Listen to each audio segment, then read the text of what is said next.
Welcome to Turn Into Podcast. I'm Gina. Join me in my artistic journey and discover how women's stories and art are woven into our lives, reflecting the beautiful tapestry of human experience. A whole nother level.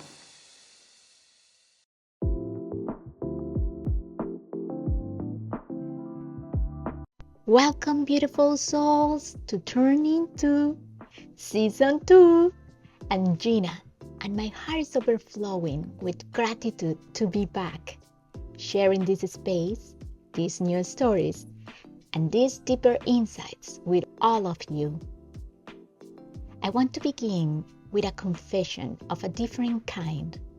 Last Friday, my roadmap for this entire season fell completely.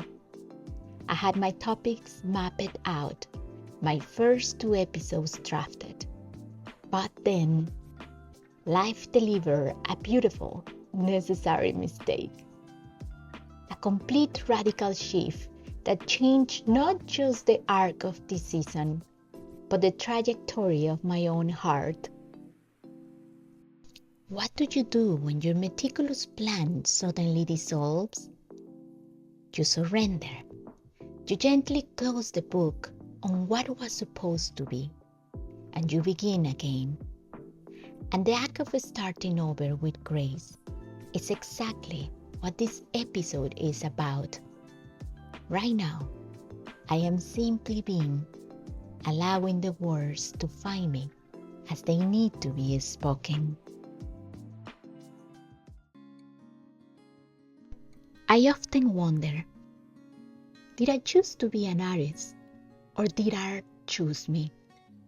Perhaps the truth is that when we learn to step out of the way, when we allow life to simply unfold, our highest potential is revealed to us. For me, discovering my unique voice wasn't a sudden, blinding epiphany. It was a slow, loving, and sometimes painful unearthing. For years, I confined my appreciation for art to museums, admiring the finished work of others. I kept my own creative spirit locked behind a curtain of I can only admire.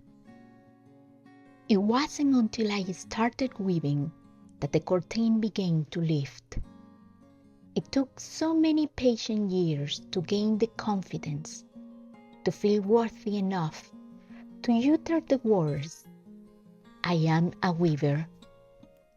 I had to walk through some of the deepest, most challenging lessons life offers until I learned to truly love the person creating the work. And in doing so, finally value the work as art. The external journey of creation began with the internal journey of self-love.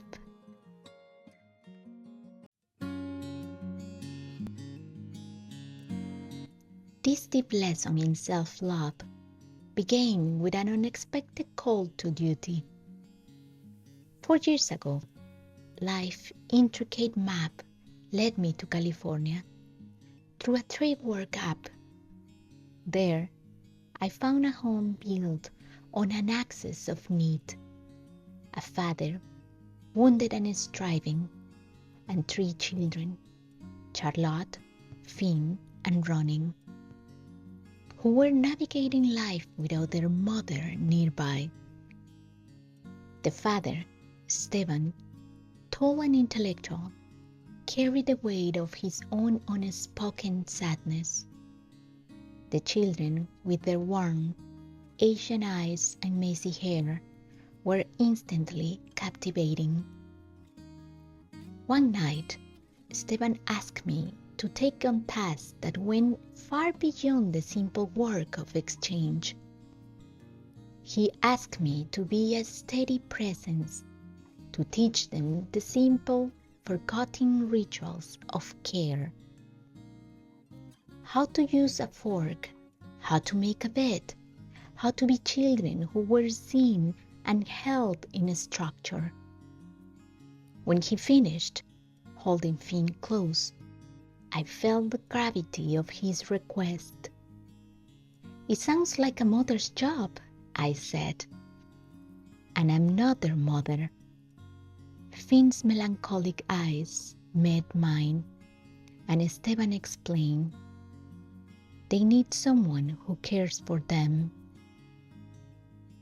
I went to my room, and the words echoed, "They need someone who cares for them." I remembered the loneliness of my own childhood, and I understood deep in my soul that this was a soul contract. This family, these beautiful gnomes who would become my masters, needed love. My plan to stay for 1 month dissolved. I knew I was there to provide a bridge of care until their mother returned. The children quickly became my greatest teachers. Charlotte, the brilliant strategist, taught me about leadership and the need for gentle power. Finn, the boundless sensitive artist, showed me the unrestrained joy of creation and how to exist vividly in the moment. Ronnie, the gifted negotiator and builder, taught me patience and how much unspoken tenderness a young heart can hold, especially as he struggled with his epilepsy and bedwetting. We moved to Hawaii, and the months flew by, full of rainbows and the relentless, beautiful work of co-creation. Teaching Spanish, folding clothes, reading stories. I was dedicated, sometimes working from dawn until midnight. I gave every fiber of my being to this beautiful, makeshift family, often forgetting my own needs. I was simply pouring out love, unaware that the universe was preparing me for the next, most defining lesson. Just before I came back to Mexico, Esteban and I fell in love. A powerful, magnetic, and undeniable connection born out of partnership and mutual struggle. We were raising the children together, and they thrive in this new energy. I returned to Mexico, and then the call came. Esteban asked me to return to Hawaii, to raise the children and grow old together. At 36, I knew this man was the father of my children, and I took the riskiest, most hard-led decision of my life. I came back to Kauai.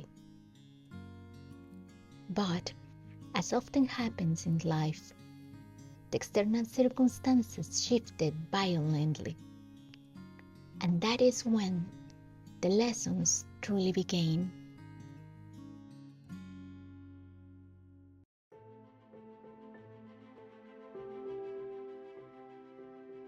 Esteban's ex-wife, driven by her own deep pain and displacement, could not tolerate my presence in their life. Esteban had to make a choice, and my love, so recently accepted, was suddenly unrequested. I left the family, moved down the road, and began the long, silent walk through grief. For months, and then years, the loss of the children and Esteban was an absolute torment. I cried every night. The pain, so intense it felt like a physical vice crushing my chest. The laughter of other children became a sharp, unbearable reminder. I regretted loving him. I regretted giving so much. I was in the deepest darkness, wrestling with resentment and desperate despair.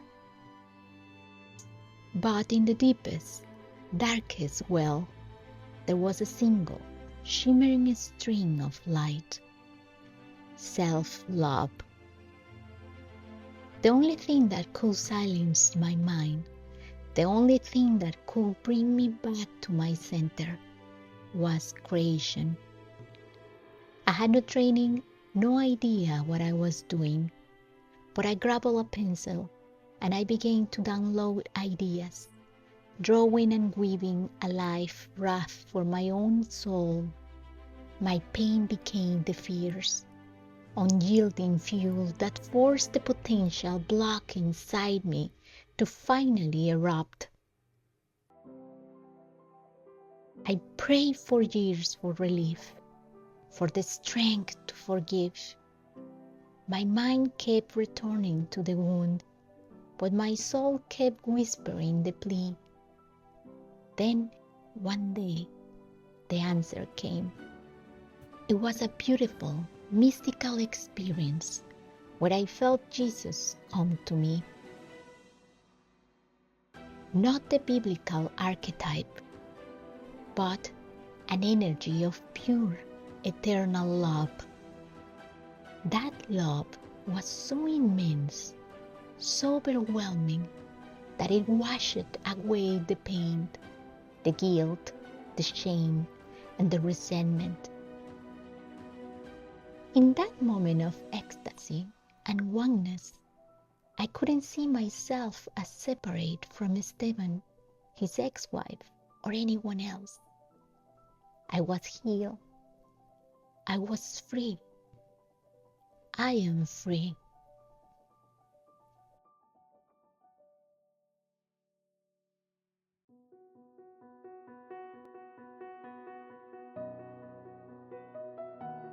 My journey taught me that I was never a victim, like Jesus, who was not a victim, but a conscious chooser of his path. I chose the lessons I needed for my own spiritual growth. I stopped seeing myself as weak, and I reclaimed my immense power. I can now look back with grace and profound gratitude for my teachers. To Esteban's ex-wife, thank you. Your own pain and the decisions you made forced me to find my passion and into my destiny. You showed me the true meaning of compassion for a struggling mother, and you gave me the clarity to ask myself, do I want to rely on a sugar daddy, or can I become my own source of strength and success? To Esteban, thank you. By not saving me, you taught me to save myself. You taught me self-respect, how to listen to my intuition, how to set healthy boundaries, and to raise my standards. You forced me to become financially and emotionally independent in a foreign country. By rejecting me, you activated my own willpower to create my path. My highest potential is not just my capacity to do art, but my ability to open my heart to radical forgiveness and boundless compassion. And that, my dear listeners, is how I became an artist. My masters pushed me to find that string of light. Art comes from the soul. While pain can certainly be transmutated into deep, profound work, it is not the only source. We can also express grace, stillness, and pure joy through creation. I am excited to share with you this season is about how we can induce those sparks of creation in our lives, not through struggle, but through being in the present moment, breathing and loving the process.